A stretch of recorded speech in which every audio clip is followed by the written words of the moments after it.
Watch full episodes on Jio Hotstar.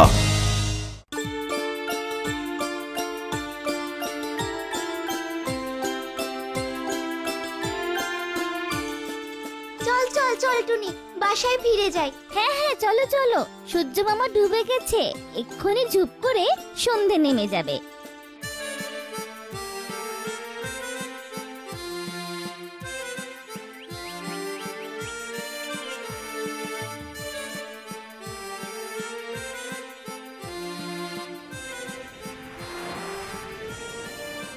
মা মা, আজকে তুমি আমাকে কি গল্প শোনাবে?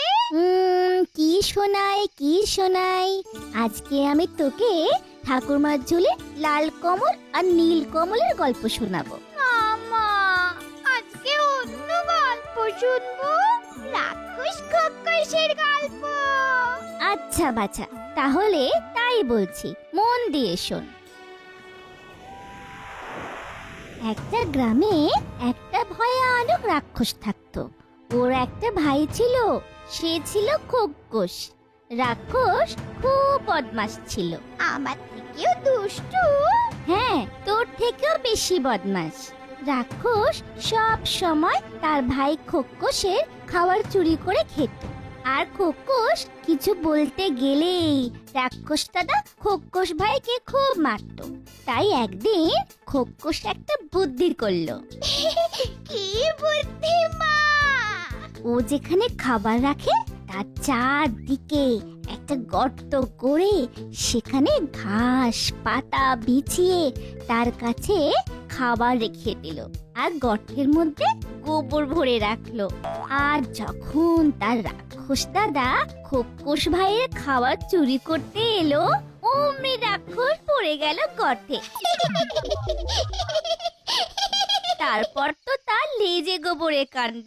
কত কান্নাকাটি করছে, কিন্তু কিছুতেই গর্ত থেকে উপরে উঠতে পারছে না। দারুণ মজা, দারুণ মজা, রাক্ষস দাদা পেল সাজা। হ্যাঁ, দারুণ মজা দারুণ মজা দারুণ মজা, রাক্ষস দাদা পেল সাজা। দারুণ মজা মা, দারুণ মজা। এত রাতে টুনির বাসায় হাসাহাসি হচ্ছে কেন? যাই তো গিয়ে দেখি। কি টুনি বোন, তোর বাসায় রাতের বেলা এত কিচিরমিচির কিসের? না না, আমার কাছে রাত কোথায়, আমার বাসায় তো আলো আছে। এই পর্দা নামিয়ে দিলে অন্ধকার, পর্দা তুলে দিলে আবার আলো। সেই টুনি, তোর মাথায় বুদ্ধি আছে বটে। আচ্ছা আচ্ছা, তুই এটা কিভাবে বানিয়েছিস? রাজা কাক্কাবুক্কার গোয়াল থেকে গোবর আর ছোট ছোট জোনাকি নিয়ে আসি। একটা ছোট্ট বাটিতে গোবর ভরে রাখি, আর তার মধ্যে জোনাকি পোকা ধরে মুখটা গোবরে বসিয়ে দিই। ব্যাস, হয়ে গেল। তাহলে কালকে সকালে আমাকেও নিয়ে যাস, আমিও তোর সাথে রাজামশাইয়ের গোয়ালে গোবর আনতে যাব। আচ্ছা, ঠিক আছে। দুষ্টু পাখি বুদ্ধিমতী টুনি আমার নাম, রাতের বেলায় জ্বালায় আলো ভরিয়ে খুশির দাম। আহা, নেই যে কোনো কাম, আমার নেই যে কোনো কাম।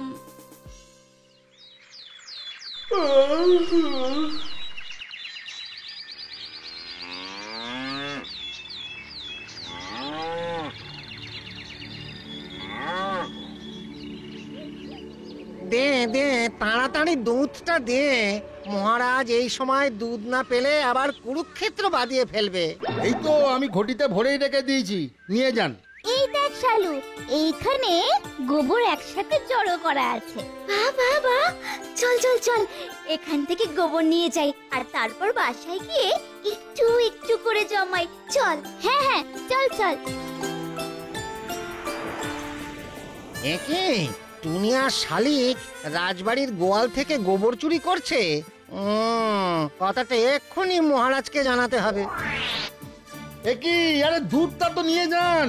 রাখো তোমার দুধ। 97, 98, 99, 100। রে বাবা, এতক্ষণে ব্যায়াম শেষ হলো। এই কিন্তু কি এখনো টাটকা দুধ এলো না? কখন দুধ নিয়ে আসার কথা? সব সব কর্মচারীগুলো ফাঁকিবাজ হয়ে যাচ্ছে। হ্যাঁ, মহারাজ সর্বনাশ হয়ে গেছে। কি হয়েছে? কি হয়েছে? আর আমার টাটকা দুধ কোথায়? কি সর্বনাশ হয়েছে? টুনি তার বন্ধু শালিককে নিয়ে এসে রাজবাড়ির গোয়াল থেকে গোবর চুরি করে নিয়ে যাচ্ছে। হ্যাঁ, সে কি রাজবাড়ির গোয়াল থেকে চুরি? সর্বনাশ! এই কোথায় কোথায় টুনি? কোথায় কোথায় সে? আজ আমি ওকে ছাড়বো না। হ্যাঁ, ওই দেখুন মহারাজ, ওই ওই ওই দেখুন। কি এ তো দিনের আলোয় গোবর চুরি করছে। চুরি নয়, বলুন ডাকাতি। ডাকাতি। এরপর তো রাজবাড়িতে আর গোবর থাকবে না, না হবে ঘুটে, না জ্বলবে উনুন, না হবে রান্না। তোর এত বড় সাহস, তুই আমার গোয়াল থেকে গোবর চুরি করিস? হ্যাঁ, রাজামশাই, আপনার বাড়িতে তো রাতের বেলাতে আলো জ্বলে, কিন্তু আমাদের তো সেই উপায় নেই। তাই আমরা গোবরের মধ্যে জোনাকি পুঁতে আমাদের বাসায় আলো জ্বালাই। সব আলো বন্ধ। আমলজা, এত সহজ নয় রাজামশাই। এখন তো শুধু আমরা দুজন এখান থেকে গোবর নিয়ে যাচ্ছি, এরপর পুরো জঙ্গলের পাখিরা গোবর নিয়ে যাবে। তবে রে, দাঁড়া দাঁড়া, দেখাচ্ছি মজা, দাঁড়া। মন্ত্রী, আজ্ঞা করুন মহারাজ। শোনো, আজ থেকে রাজবাড়ির গোয়ালে কোনো গোবর থাকবে না। হ্যাঁ, সব গোবর রাজবাড়ির গুদাম ঘরে থাকবে। হ্যাঁ, এবার দেখবো টুনি কি করে গোবর চুরি করে। হ্যাঁ, আচ্ছা মহারাজ, আপনার কথা মতো তাই হবে। কত স্বাদ হয়েছিল টুনির বাসার মতো। আমাদের বাসাতেও রাতের বেলা আলো জ্বলবে তো, কিন্তু দুষ্টু রাজামশাই সব চৌপাট করে দিল। ভাইয়া শালিক, তোর পরিকল্পনা চিরকালের মতন ভেস্তে গেল। একটু আগে দেখে এলাম রাজামশাই গোয়াল ঘর থেকে সব গোবর সরিয়ে রাজবাড়ির গুদাম ঘরের তালা বন্ধ করে রাখছে। আচ্ছা, এ টুনি, এবার আমার কি হবে? আমার বাসায় কি আলো জ্বলবে না? আমিও ভেবেছিলাম আমার বাসাতে আলো জ্বালাবো, কিন্তু সেটাও ভেস্তে গেল। উপায় আছে বন্ধু, উপায় আছে।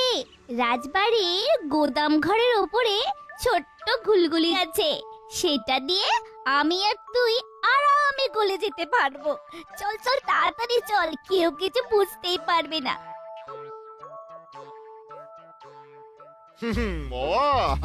আমার নাম হলো রাজা কাকা বোকা। আমার বুদ্ধির কাছে কাকের মতো বুদ্ধিমান পাখি বোকা হয়ে যায়, আর এ তো পুঁচকে টুনটুনি। ও নাকি আমার গোয়াল থেকে গোবর চুরি করে নিয়ে যাবে। নে নে, এবার ঠেলা সামলা। গোবর তো আমরা নিয়ে যাবই, সোজা পথে হলো না যখন, তখন বেঁকা পথে সামনের দেয়ালের ঘুলঘুলি দিয়ে ফুরুত করে ঢুকে পেছনের ঘুলঘুলি দিয়ে ফুরুত করে উড়ে পালাবো।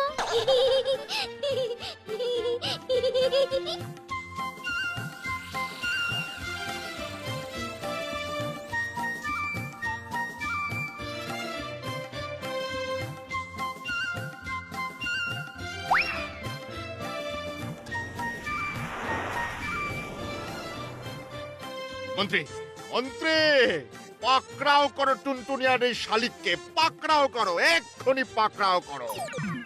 পালিয়ে তোরা যাবি কোথায়? কোথায় যাবি তোরা? আজ আমি তোদের শেষ দেখে ছাড়বো।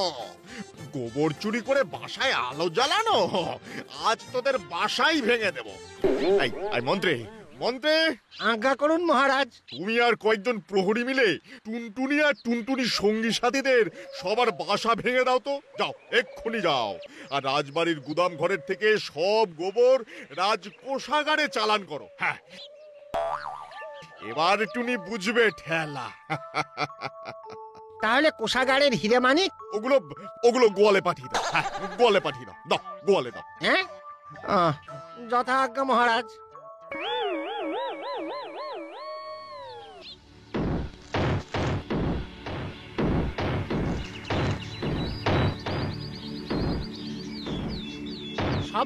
সবাই সব পাখির বাসা ভেঙে গুড়িয়ে দাও। লোক ঘেটে লক্ষ্মীটি দোহাই আপনার। আমাদের আমাদের এত বড় সর্বনাশ করবে না মন্ত্রী মশাই। লক্ষ্মীটি দোহাই আপনার। মহারাজের আদেশ, তোরা রাজবাড়ির গোবর চুরি করেছিস, তাই এটা তোদের শাস্তি। হায় হায় হায়, আমাদের কি সর্বনাশ হলো! আমরা বেশ শান্তিতে ছিলাম, কিন্তু হঠাৎ করে কত বড় বিপদ চলে এলো। যতই কান্নাকাটি করো আর কিছুই করতে পারবি না। আজ থেকে তো গোবরও কোষাগারে রাখা হবে, আর তাতে কোনো ফাঁক ফোকর নেই যে তোরা চুরি করে গোবর নিতে পারবি। হ্যাঁ,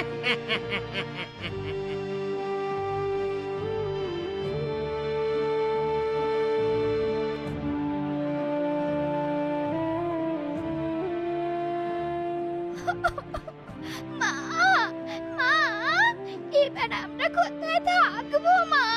তুই চিন্তা করিস না বাছা, আবার আমি নতুন বাসা বানাবো।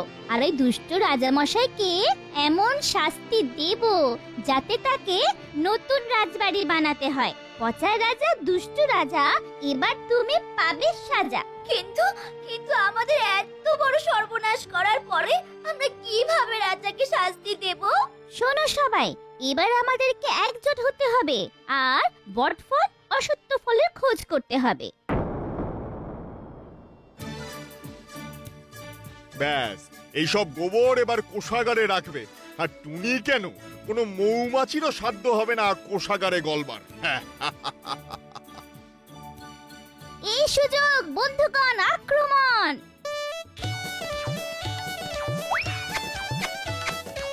ধরুন ধরুন, আমাদেরকে ধরুন, সাহস থাকলে ধরে দেখান।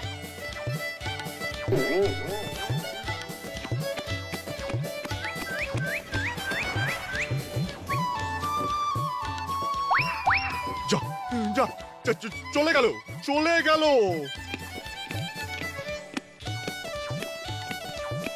মহারাজের জয় হোক। মহাজন তুমি? মহারাজ, আপনার তো আগামীকাল বিদেশে বাণিজ্য করতে যাওয়ার কথা, তাই আপনাকে আগাম জানাতে এলাম। ও হ্যাঁ, তাই তো, আমি তো একদম ভুলেই গিয়েছিলাম। এই টুনির পিছনে ধাওয়া করতে করতে আমি সবই ভুলে গেছি। মন্ত্রী, তুমি চটপট আমার সবকিছু ব্যবস্থা করো, আর আমার জাহাজে করে সব গরুও বিদেশে নিয়ে যাব, যাতে যাতে টুনি কোনোভাবেই গোবর না পায়। হ্যাঁ, যথা আজ্ঞা মহারাজ। Watch India's largest kids library only on Jio Hotstar. Download the app now.